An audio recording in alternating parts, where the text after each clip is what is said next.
20 bahay ang natupok sa sunog sa Santa Mesa, Maynila, na katabi lang ng bahagi ng Skyway. Nagkasunog din sa Navotas kung saan may isang namatay. Saksi, si Mariz Umali. Sa kuwang ito, kita kung gaano kalaki ang sunog sa tabi ng Skyway sa Bacood, Santa Mesa, Maynila. Third alarm, Bacood, Santa Mesa, Manila. Napasabak ang mga bombero sa naglalagablab na apoy. Ginapang ng ilang bombero ang bubong sa katabing gusali para mas masapol ng tubig ang sunog. Sa Skyway, kita rin ang makapal na usok mula sa mga nasusunog na bahay. Ayon sa BFP Manila, umabot sa ikatlong alarma ang sunog na tumupok sa nasa 20 bahay. Residential area daw ang naapektuhan. Nagsimula ang sunog pasado alas 4 ng hapon at naapula alas 6:30 ng gabi. Pero binabantayan ng mga natirang baga para maiwasan ang muling pagliyab. Pwede na bang bumalik yung mga tao? Yung po sa na-clear na po namin pwede na. Pero yung sa kasalukuyan po tinatrabaho namin, hindi pa. Wala pang impormasyon ukol sa sanhi ng sunog at kabuuang bilang ng apektadong pamilya.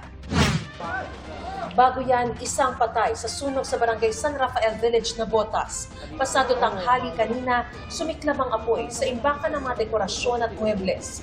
Gawa sa light materials ang laman ng storage facility, kaya mabilis kumalat ang apoy. During overhauling, meron po tayong nakita na isang casualty po. Ito ay taga Cavite po yata, male po and 20 years old. Dalawa ang sugatan.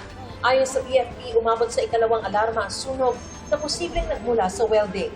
Ang tinitignan nating mga anggulo rito na possible cause of fire is yung electrical overload. Kasi yung nag-welding is possible na gumamit ng extension wire based din sa initial statement niya. So possible din na yung ignition of material caused by welding slag. Inabot ng 4 na oras bago maapula ang sunog. Aabot sa 5.2 million pesos ang halaga ng napinsalang ari-arian.